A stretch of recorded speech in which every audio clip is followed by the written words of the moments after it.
Ibang klase mag-isip bilang direktor si Coco Martin sa isang pelikula na puno ng action scenes. Marami raw siyang natutunan at pinagdaanan noon sa ang probinsyano na talaga namang minahal ng karamihan at tumagal ng 7 taon. Isa raw sa mga inspirasyon niya bakit patuloy niya itong ginagawa ay makapagbigay suporta sa kapwa niya mga artista.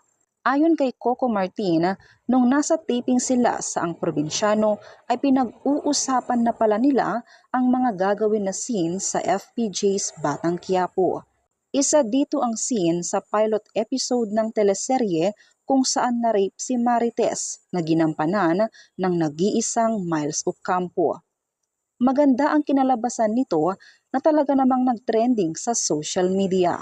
Dahil dito, may posibilidad na unti-unting kukunin ni Coco Martin sa FPJ's Batang Quiapo ang cast noon ng Ang Probinsyano.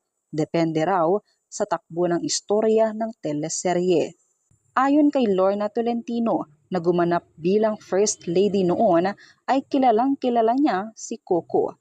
Napakabait at hindi raw niya matitiis ang kaniyang mga naging kasama, lalo pat gusto niyang tulungan ang mga artista na magkaroon ng trabaho.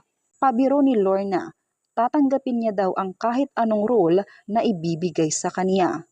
Kahit gaganap siyang lola ni Coco Martin ay ayos lamang daw ito basta merong trabaho. Parang sa tingin ko, lahat yata ng nakasama niya sa Ang Probinsyano, unti-unti niya na unti-unti niyang papasok dyan sa Batang Quiapo. Tingin ko lang, kasi yun yung pagkakakilala ko kay Coco.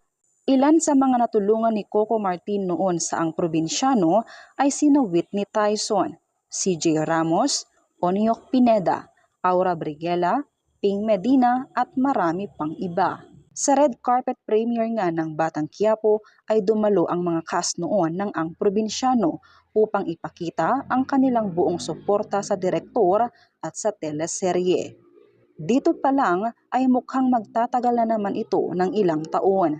Sa ngayon ay hindi na lang kapwa-artista ang tinutulungan at binibigyang pansin ni Coco Martin, pati na rin mga vloggers at influencers dahil aniya ay bukas siya sa lahat ng baguhan. Buong suporta din ang ibinibigay ni Julia Montes kay Coco dahil kamakailan nga ay bumisita siya sa set ng Batang Quiapo. Wala pa namang sinasabi ang direktor kung may magiging papel si Julia sa nasabing teleserye. Samantala, metikuloso rin si Coco lalo na pagdating sa mga fighting scenes para mas maging makatotohanan ang kalabasan. Gusto kasi niya na ibalik ang mga alaala ng mga pelikula noon na pinagbibidahan ng mga magagaling na aktor lalo na kay Fernando Poe Jr. na siyang ipinagpapasalamat ngayon ng sobra ni Lovie Poe.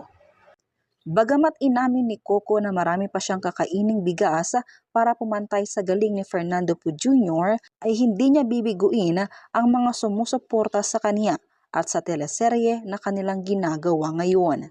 Ang bagong FPJ. Anong pakiramdam mo pag sinasabi yun? Nahihiya po kasi hindi talaga